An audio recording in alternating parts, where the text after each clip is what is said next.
Hi, I'm Graham Trudeau. I go by Symphoneers on the internet, and I've decided to start making Magic and or gaming videos for some reason. So with Magic, I tend to brew my own decks. They're varyingly competitive. Some are dumb jank, some are pretty punchy. This one is the deck I hit Mythic with this season. It's a standard best of 3 deck built around Sarulf. So yeah, I thought it'd be fun to do a deck tech, show off some gameplay. So low down in the 1-drop slot, we just have some removal. The thing probably leaping out to people is, why no Heartless Act, why no Eliminate? The kind of gameplay pattern this deck wants to lean on is hitting things either on curve, like turn 1 you eliminate the Edgewall Innkeeper or whatever, or double spelling with like Blood Chief's Thirst and Mazemind Tome or something like that. Part of the reason it wants to do that gameplay pattern is because the good half of the deck is the top end. The Vorinclex is the Clackbridge Troll and stuff, so you want to enter the lowdown threats as efficiently as possible, and usually by the time these can't hit efficiently come online, like the Lovestruck Beast, your Bone Crusher Giants, you have access to the higher quality removal, the Mythos of Nethroi and the Binding of the Old Gods. So in the 2-drop slot, we have Cheville, because who doesn't love Golgari sword dad person thingamajig? Cheville is mostly in here for anti-aggro and some more mid-rangey stuff. The Cheville counters are a huge value engine if you can get a few kills with him on the board. If you can't, he's often just useful as a blocker or as a removal magnet so that your kind of higher value threats don't get Heartless acted immediately. We also have some Mazemind Tomes. They're mostly just to like help draw through the deck, get to the big stuff, keep the lands flowing, keep you from running out of cards. In the 3-drop slot, we have Mythos of Nethroi and Sarulf. Mythos of Nethroi, just because it's super versatile, we have some white mana to support it, so one nice thing about this deck is between Mythos and Binding, you can kill anything, pretty much. So Sarulf is probably something folks aren't really used to seeing in Standard. Whenever permanent an opponent controls is put into the graveyard from the battlefield, put a 1/1 counter on Sarulf Realm Eater. At the beginning of your upkeep, if Sarulf has one or more +1/+1 counters on it, you may remove all of them. If you do, exile each other non-land permanent with converted mana cost less than or equal to the number of counters removed this way. So Sarulf originally inspired the deck due to his interaction with Clackbridge Troll. It turns out that when tokens are killed, they do actually go to the graveyard before they're removed from play. So that means that when people are sacrificing goats to tap down the Clackbridge Troll, Sarulf is growing, like getting counters on him. And then at the beginning of your upkeep, you can use them to sweep the board if you're versus aggro. Part of the reason I think the deck performs well is just because Sarulf can actually take out some control elements too, like it's not just 1-drops, 2-drops, 3-drops, it can take out like the Kiorabest, the Sea God Kraken token. Shark Typhoon Sharks, that type of stuff. All tokens have a mana cost of 0, so if you get a single counter on Sarulf, boom, you can sweep the board. That also helps you apply pressure with the Clackbridge Troll, since instead of your opponent being able to tap down the troll for, turn after turn after turn, they do it once, you get a counter on Sarulf, then at the beginning of your next upkeep, if you're able to, if it makes sense in the game state, you can hard sweep their board and then swing in with everything. So that can help you close out games quicker than when you're kind of just running Clackbridge Troll on its own. We have Binding the Old Gods in the 4-drop slot. Not too much to talk about here. Just versatile removal helps you ramp into the kind of big threats, or just like get more mana to do Mazemind Tome and stuff with. Something kind of cutesy interaction to keep in mind is creatures you control gain Death Touch until end of turn. This is mostly irrelevant for Polukranos, because Polukranos will hit game states where like you have a 2-power Polukranos that isn't that useful, but if that Polukranos gets Death Touch, suddenly you have a 3-mana kill any creature on the battlefield, which can be handy. Pelucranos, if you're not familiar, it's a Hydra that enters as a 6/6, or like with 6+1/+1 counters on it. Also an escape card, you can pay 6 and exile 6 other cards to escape it with twice that many counters, so 12 counters. Just kind of a generically good Golgari card, it's nice versus rogues in particular. Can also just be good for long grindy matches where you want to hammer on your opponent with a repeat threat. We're up to 5 mana with Clackbridge Troll. So it makes 3/0/1 goat tokens. Your opponent can sacrifice them to tap down Clackbridge Troll and keep it from attacking. It's an 8/8 with Trample and Haste. Just a beater card. It murders people quickly. That's how you win games of Magic. High level analysis. In the 6-drop slot, we have Vorinclex. Vorinclex is kind of similar to Clackbridge, honestly, just another high power beater you can throw at people. It does also have some kind of cutesy interactions with the rest of the deck. Like with Pelucranos in particular, if you escape Pelucranos with the Vorinclex on the board, it's a 24/24 Hydra. Doesn't happen often, but very fun when it does. Speeds up Binding the Old Gods, helps you ramp a little quicker. If Sarulf is doing Sarulf things, he can grow actually quite big pretty quickly, like you can get him to be a 9/9 without much trouble by the point you're playing Vorinclex. Not a great interaction with Mazemind Tome, doesn't come up that often. I feel like I've been talking for too long, so let's get on to some gameplay. But before we do, cringy YouTuber stuff, like, subscribe. I do stream on Twitch, or have been streaming on Twitch pretty much daily for a little while, so yeah, check that stuff out. Should be links below. Okay, let's get on to some games. Nice. It's a shame they're not at 69%. Oh, I didn't talk about the sideboard at all. Fuck. We'll play first. I'll probably talk about sideboarding in sideboarding. This is a reasonably good hand. Our opponent doesn't have a companion or anything, so probably aggro or aggro side of things. But anyway, yeah, we can keep this. Early interaction, early draw, smoothing. We have the Sarulf, which is always nice. Boop, boop, boop.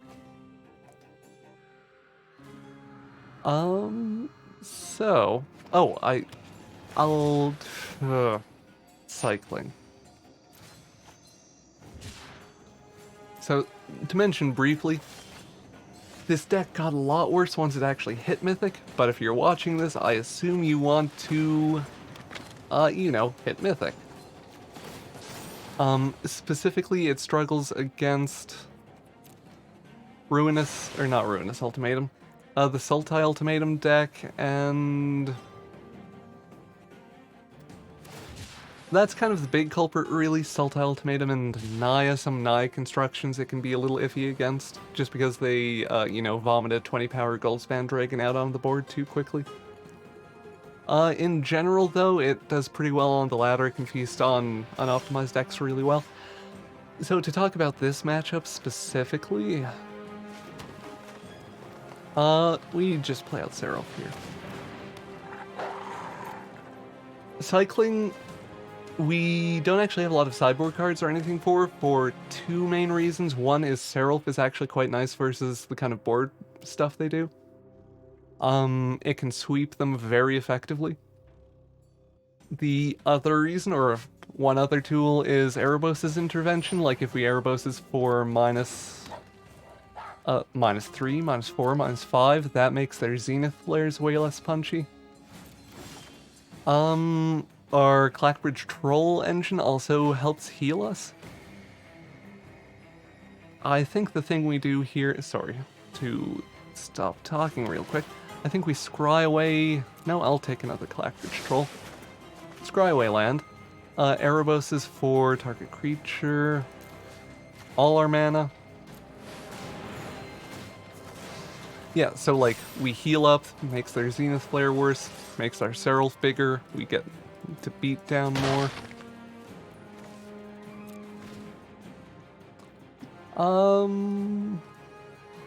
So, cycling can beat us. Like, with good draws, they can land a Iron Crag Pyromancer, and that kills the Sarulf. if it doesn't have any counters on it. They can not draw into, 4 Zenith Flares or whatever, but in general, it's not a super rough matchup. Oh, I also forgot to mention that Erebos' Intervention does have the Exile from Graveyards clause, which can be a nice top deck. Do we want to exile this? I think so. I don't really want to burn mana dealing with it.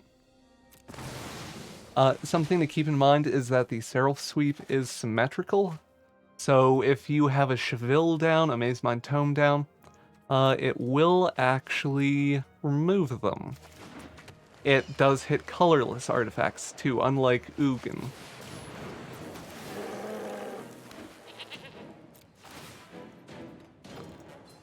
So they're presumably going to tap this down.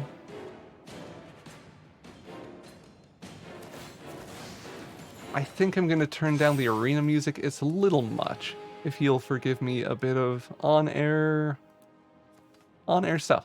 I'm figuring out general presentation style things as I go. Let me know what you think about how I should do this. Nicely. Yeah, so we have 5/5 Sarulf to work with.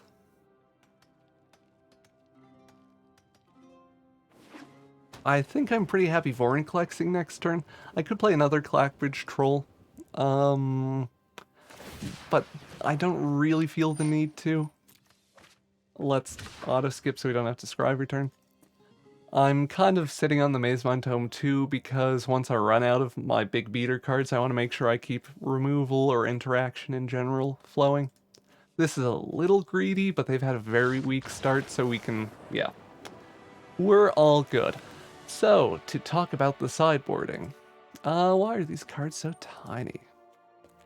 Duress and Liliana, hand hate, they're mostly in here for more controlling matchups.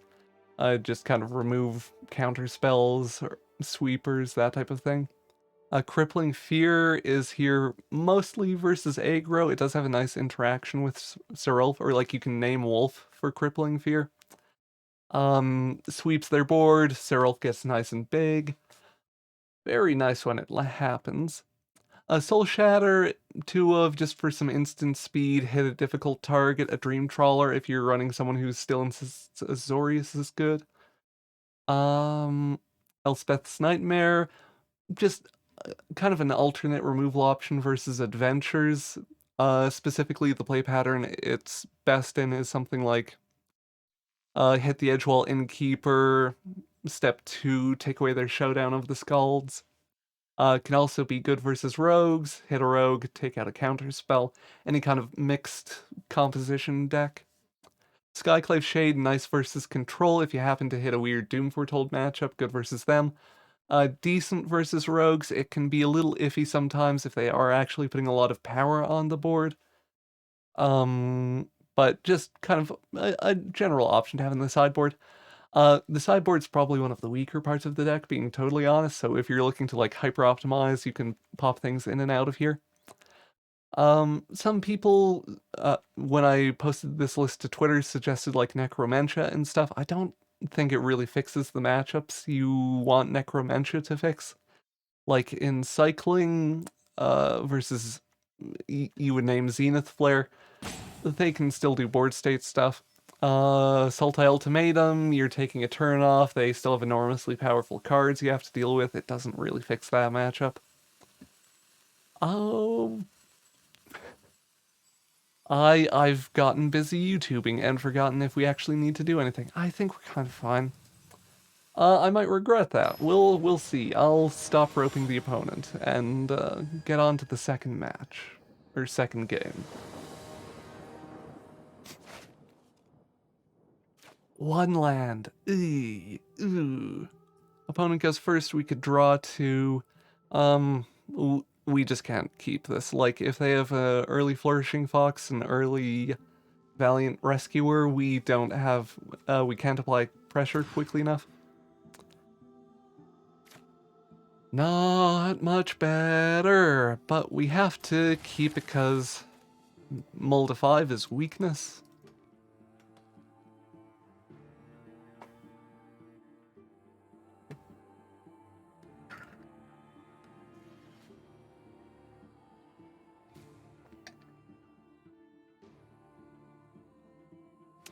For a second, I was hoping they were running a 69 card deck. Just, you know, nice. Okay, land off the top isn't bad. Enter the field tap, we'll play that out first, make sure our Mythos and Nethroids come online.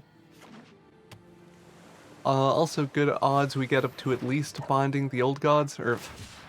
Yes, I said that right that time. We get up to binding mana. Early... that's awkward. Here's where the Blood Chief Thirst would have been, like, perfectly reasonable. The type of play we want to do. We might have to sit on Ereboses until we can, like, exile cards from the graveyard or smash down one of their creatures. If they play a Valiant Rescuer, I'd be very happy to use the Ereboses on that.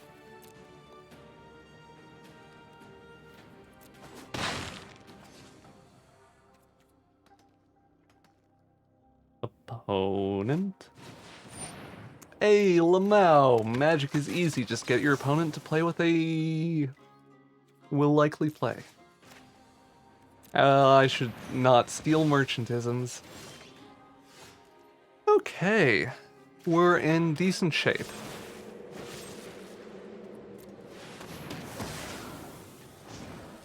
We do kind of want them to play one more card, like a Dranith Stinger or something, just so we can get good on-curve value out of the binding. If they don't, it's not the worst, like we can hold up a Mythos of Nethroi to hit something. And then once we actually... Yes, there we go. Okay, so... Oh, this is a little awkward any way we slice it. I think the thing I might do is... Sorry, I messed that up slightly. Because we have a tap land in hand, we can't play the binding and play the Clackbridge on curve. I think I'm going to do the Temple of Malady, sure. Like I said, Clackbridges are very good in this matchup just because they heal us so much.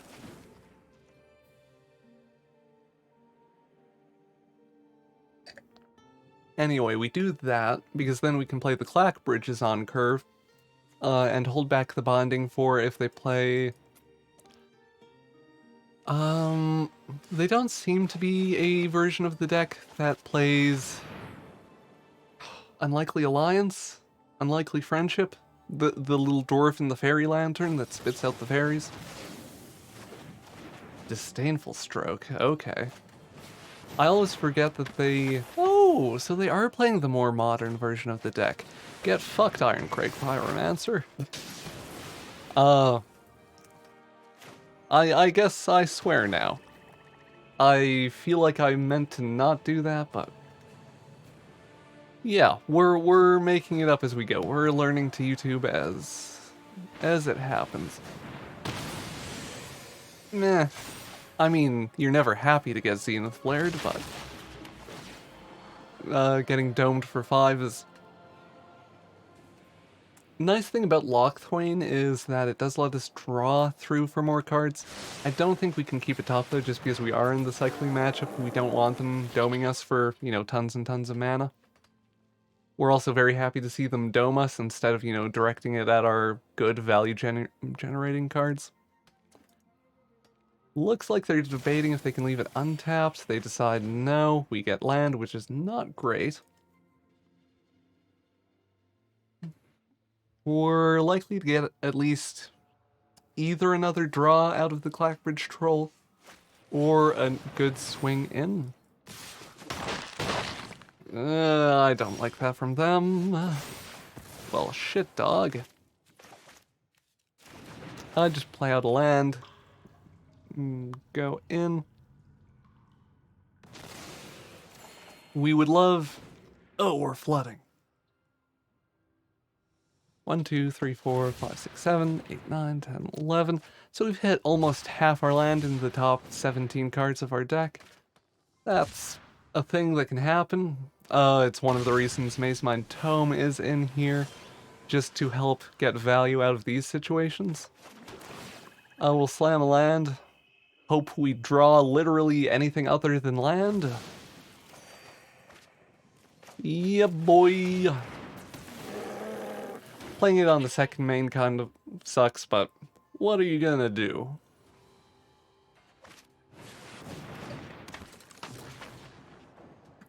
We're not too worried about Iron Craig at this point.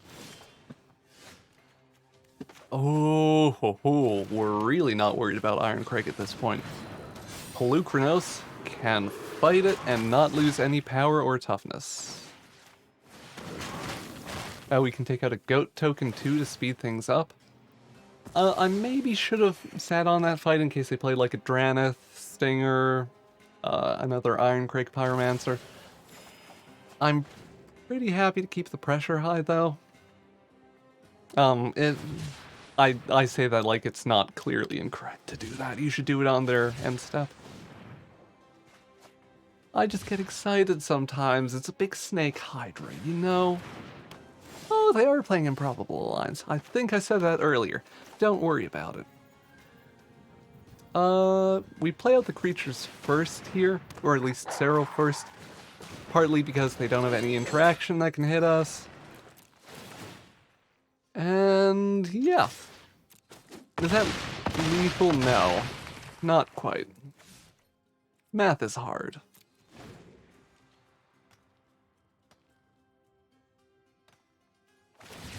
Our opponent doing stuff.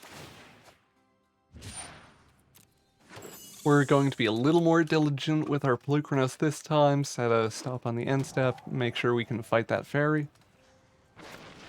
Looks like they have a Zenith Flare, so they're still in the game, but we're not especially worried about that, because we swing for 1 billion damage.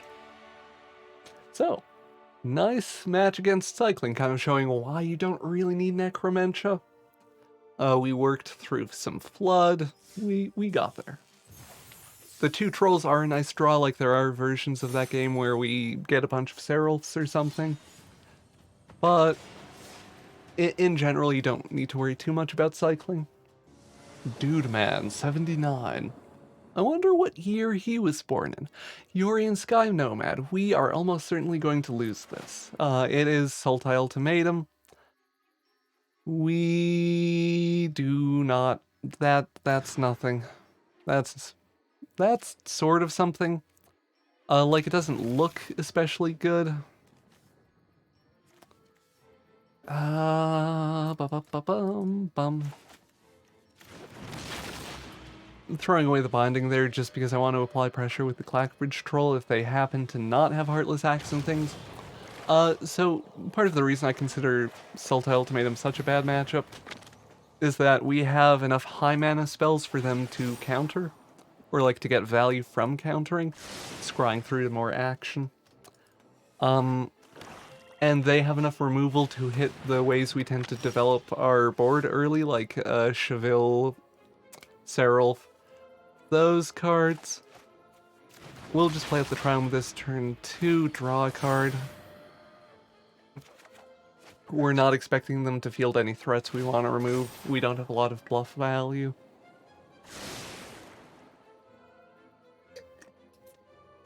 You can theoretically win after they resolve an ultimatum. Giving them like Tybalt, Kioras, or whatever. It's difficult though. And generally not going to happen because it's kind of reliant on you having 10 mana or whatever to binding Mythos of Nethroi, assuming something gets countered.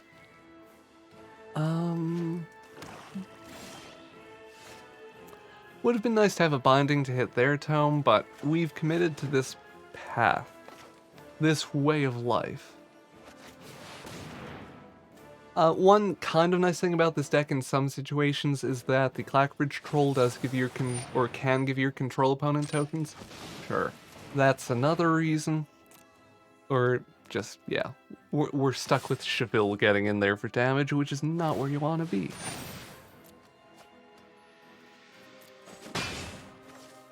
Sorry, to finish that thought. When you play out the Clackbridge Troll, you give them goats, and that actually gives Cheville something to put counters on versus control opponents.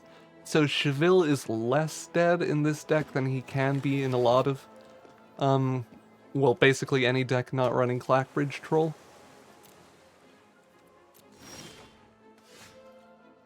Ooh, we getting a lot of land, huh? Draw a card, heal up. Now, you might be thinking to yourself, this is a 26 land deck, why don't you remove some lands? Well, then the thing that happens is you have Vorinclexes in hand and 4 mana, or something like that. You still get those matches, even with 26 lands. So this is kind of just what you have to do. If you're playing versus a very fast aggro deck, like mono white, mono red, very low to the ground constructions of those, you can actually take out the Vorinclexes and 2 lands, and that gives you enough room to work in like the crippling fears without too much changing in terms of how the deck pilots. So we lose the game here. Unless... Do we?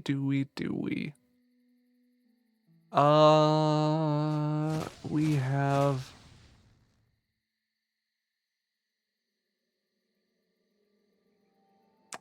I never remember what you're supposed to do in these situations. Mostly because I just surrender instantly. That does give them the Tibalt ult really quick, but... Do we have that much in exile? No. Or... God. I might just cut this part. Because, Tibalt. I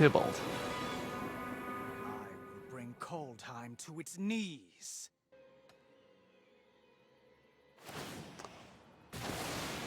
Excuse me? You missed that. Maybe I shouldn't be surrendering to these...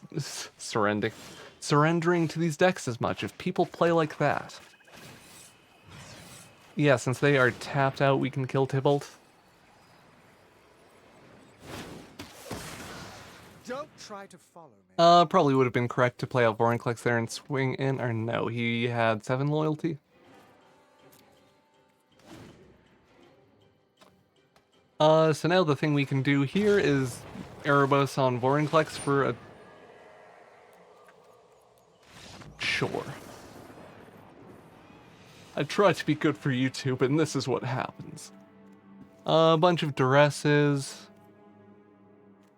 Lilianas, Skyclave Shades. Let's do that fancy sideboarding I mentioned of taking out the Vorinclexes. And...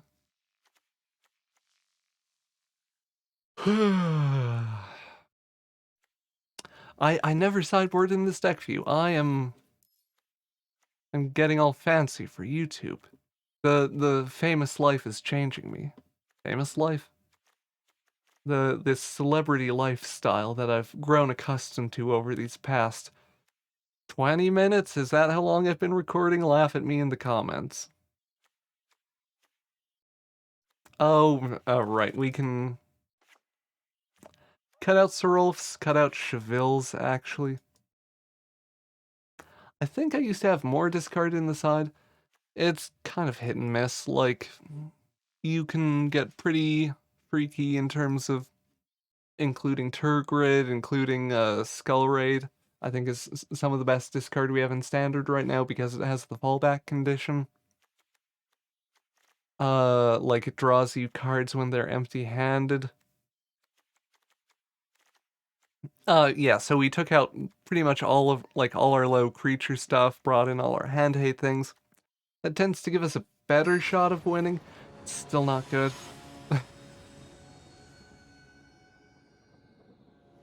or like Sultai Ultimatum's why I'm at 89% and not, you know, in numbers. And draws like this. Wow. Cool.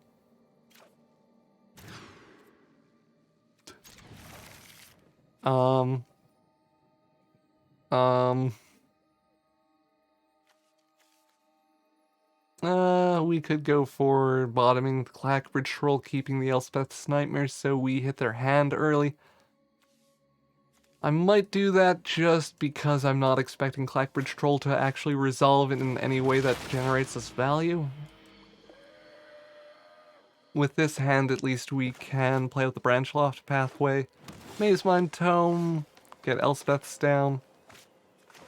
I'll do this one on black. It doesn't really matter because we have a Triumph. Generally, in terms of how you should play out the white mana, scry for some action. That's not action. In terms of how you should play out white mana in this deck, as soon as you have a single source of it, stop playing out white mana.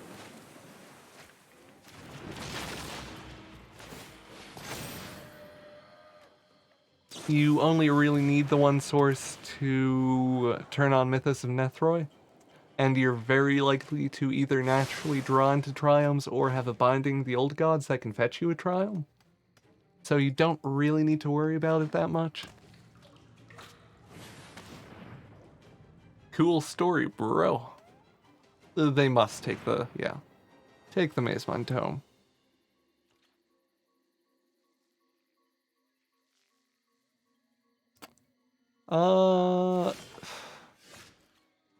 That's not bad. We can slam out the Duress here. Take a peek, see what they got.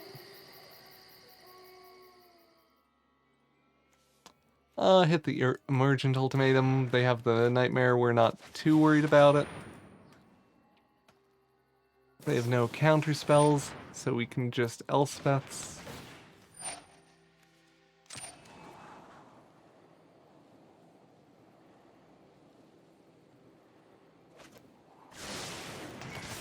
I feel like I get pinker the farther away I am from camera, from the webcam, which I don't quite understand, but that's okay.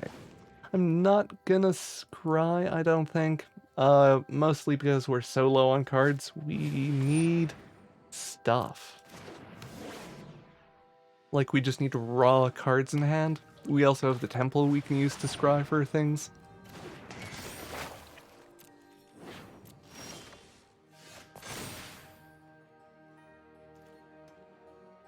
That's a little awkward. We don't want the Blood Chief's Thirst. We're unlikely to be able to play out anything we draw, like maybe we hit a Maze Mind Tome, maybe we hit a Skyclave Shade. I don't want the Elspeth's Nightmare hitting our Liliana. Actually, a lot of our top deck is creatures. Let's live a little risky. Let's push our luck. Sure. The reason I want to do that is just because they are Sultai Ultimatum, like we need to apply pressure as quickly as possible.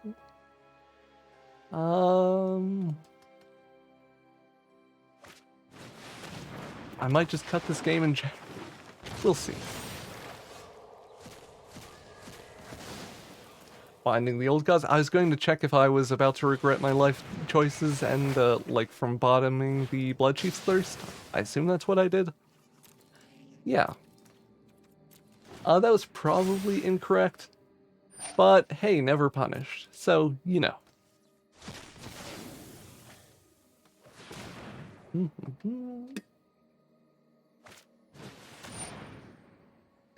Wolf Willow Haven. Bum bum bum bum bum bum bum. Ooh, bind those gods, baby. Make me feel good. I feel like that's a mistake from them. We're not that concerned with ramping, we just like card quality. So I'm just gonna hit an Omen of the Sea. I mainly want to stop them from drawing into an Emergent Ultimatum. I'm not too fussed about stopping the Yorion from, like, blanking it and killing the tome.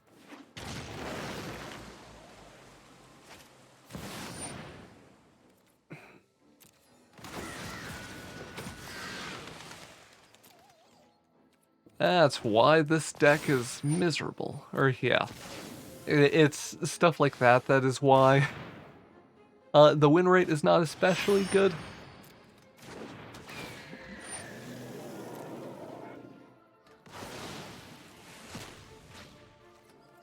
I think it's less bad than I've probably been making it sound like.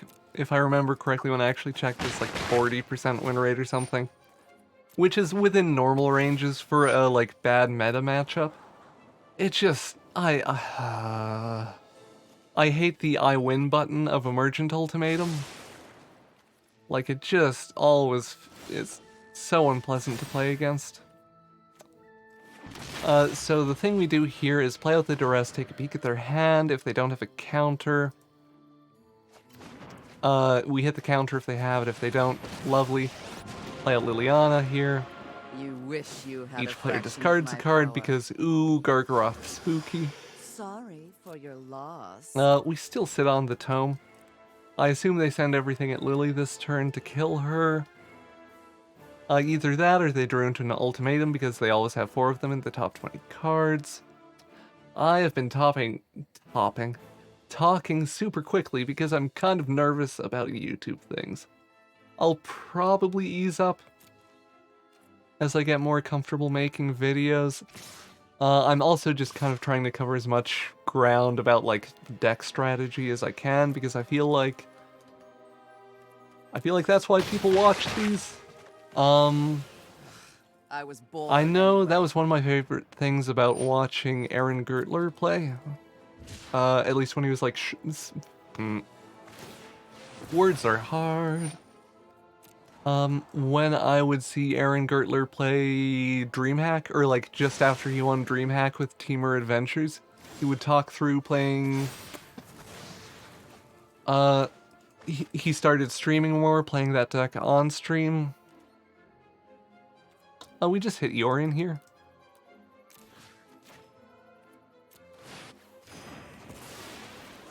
It helps keep us in the game, basically. Once again, we're sitting on the tome to try to just draw a full card. And we lose.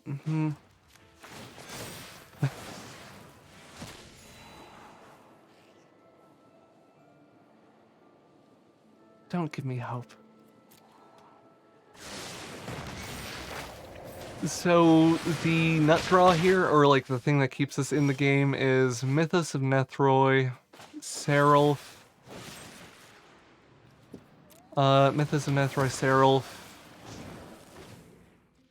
Bloodchief's Thirst. We need exactly that configuration of cards, and for them to not either hit a counter or an emergent ultimatum.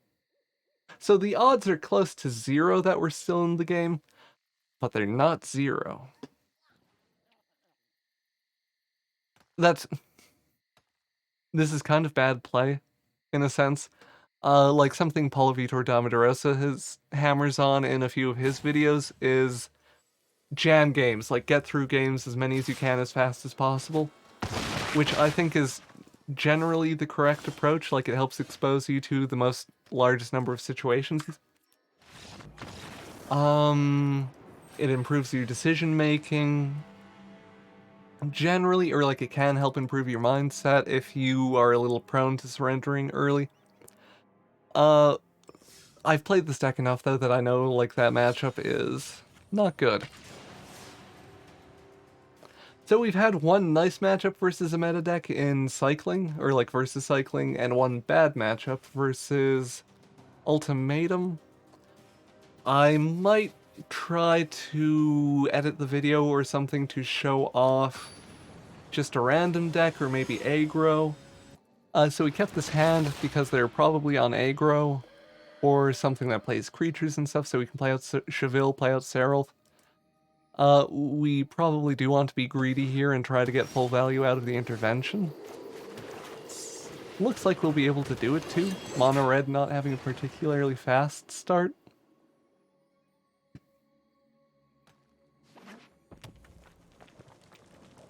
So, we're expecting maybe like a robber or something. If it's a Rimrock Knight, that's totally fine. We can swing in with Cheville. We definitely don't block it. We're not too concerned about suppressing their creature count at this point in the game. Nice thing with this too is that the mono red matchup is relatively initiative sensitive, or like their biggest and best tool versus us is Frostbite. Mono red doesn't have flash creatures. So their biggest and I do need to remind myself of things like that from time to time. So Frostbite is the main way that they kill Cheville and kill Sarulf, so them playing out the Embereth here is actually really good for us because it means it's not online until at least turn 4? I am bad at counting turns. I know that's a super basic thing to do, but especially when people start missing land drops and stuff. We do not block this literally ever for any reason. They might have Rimrock Pump, they probably do. But that's totally fine, like we can X for 3 on Erebos' intervention, heal back up to 19. Actually heal up to 22 with Cheville's proc. I might be a little greedy here, play out the Indatha tap and just X for -2. Mostly because I want to develop our mana efficiently. And usually once you get even like a single proc out of Cheville,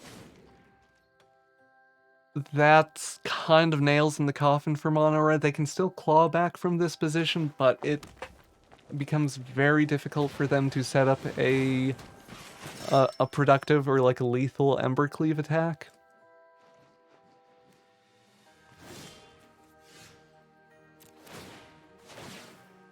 We decline Sarulf.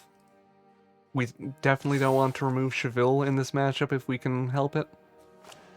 We'll play out any untapped land really so we can Mythos. You don't have to pay with the Abzan mana to remove creatures.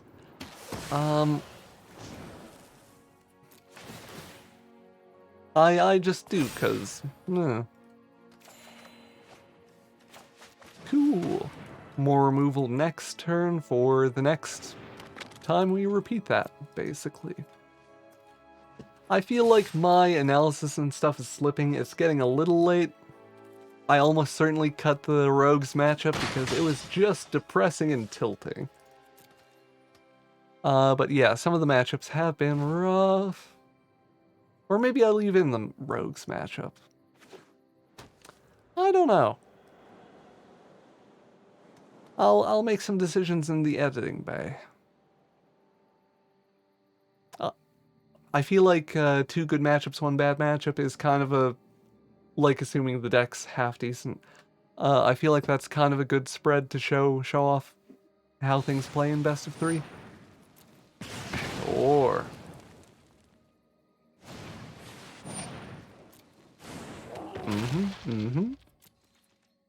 Very reasonable. What a sensible play for a sensible boy. Person. Lad?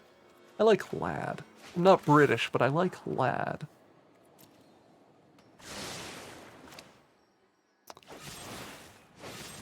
I've worked with multiple people who used like lad and mate, despite being Canadian. One of them was South African, so that's a little more understandable. One was just a guy. Like a, some 19-year-old college student or whatever.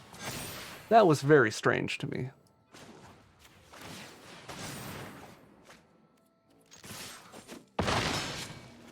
Bing bong. 1 health. So we almost certainly win next turn, like, if only because of Vorinclex. We don't need to remove counters off of Sarulf. Yep. Opponent sees it too. Crippling Fear is good versus this matchup. We can cut some Mazemind Tomes because we're not expecting things to go long. Elspeth's Nightmare is decent in these matchups as well. If only because might be a little greedy and cut a land. 26 lands is about what 3.2 average CMC needs. It's not hard and fast though. So yeah, everything else is fine.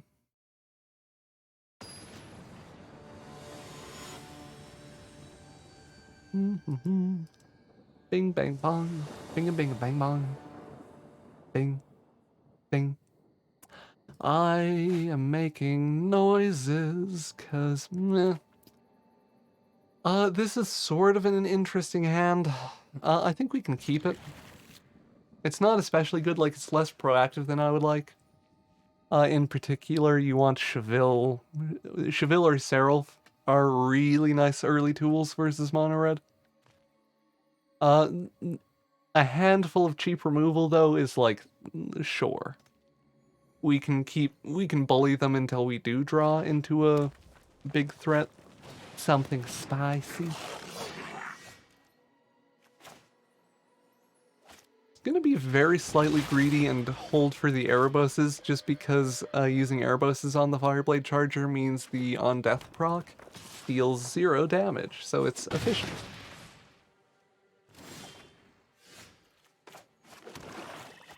Whoop.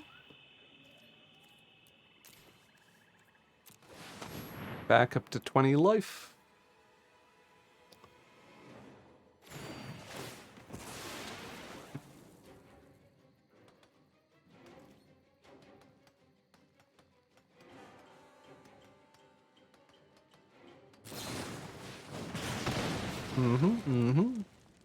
We get kicked in the face.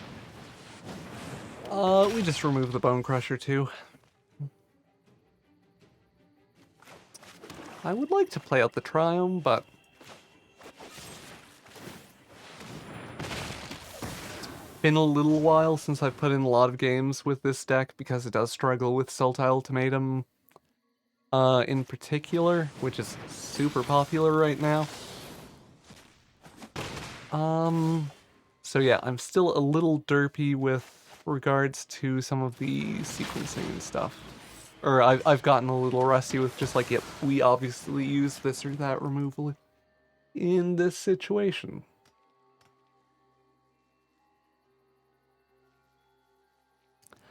God, this room is hot.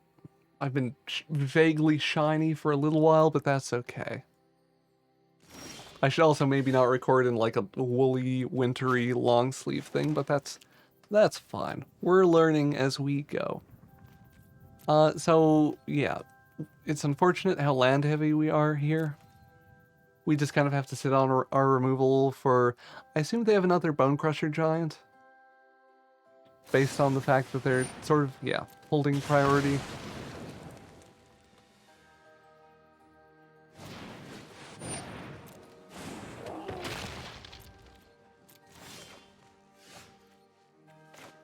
Oh, that's not great.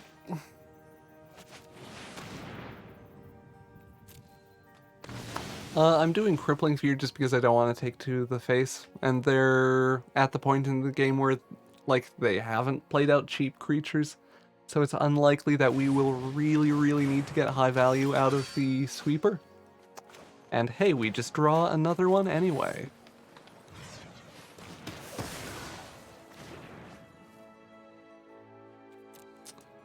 I don't want to lock Thwain while I have any land in hand. I know you could, but... Ugh. Oh, lovely. So this is one of the situations where Erebos' intervention really earns its keep in the deck. Because we can downtick for 7 on the Fireblade Charger. And that gives us a way bigger life total to work with.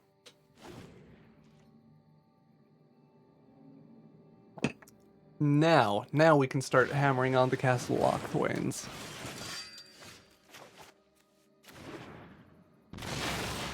Might still play out the Crippling Fear. Just because I want to keep my life total as high as possible, and we're unlikely to be able to draw something with Lochthwain and then play it out. Like, Troll or Visigoth, Varigoth, Vorinclex. Oh, we should probably cycle that. Cycle the Triumph, see if we can hit anything. Cheville is not bad. There's the temptation to be greedy and sit on the removal with Cheville, but I would rather proactively manage their board and really just make sure they never ever Embercleave.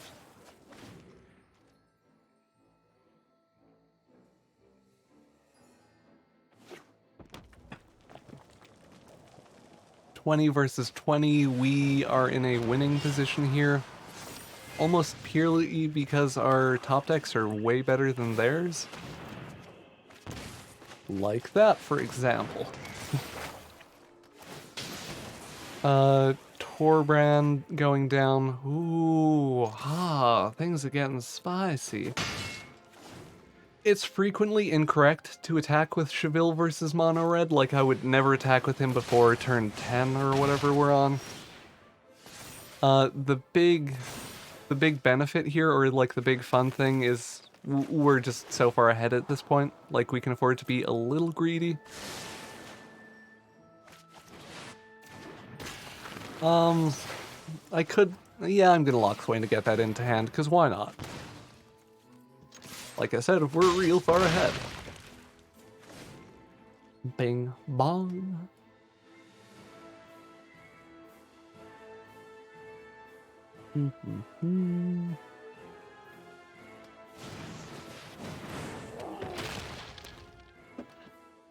Yeah, that feels like a mistake from them. I mean, they're probably making the correct deduction that I have removal in hand, but still. I always fall in the make your opponent have it school of thought on this stuff. Binding is a really good top deck here. Ooh. Vorinclex accelerating it too, helping us to deck them. Being greedy, because why not? I will still obey my little thing of not lock Thwaining with land in hand. Yeah. I'm middlingly happy with my commentary throughout these games. They're like, ooh, look at them doing big stuff.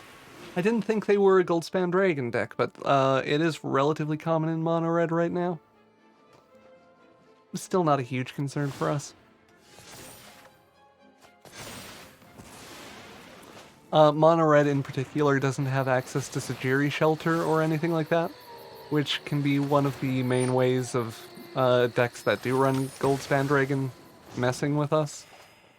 Or it can just be an issue in general. I don't think I finished the thought about me being mildly happy with my commentary and stuff so far, or like, I think it's a little shaky, I'm a little nervous? Or not even nervous, just, yeah. I haven't done a lot of YouTube videos before.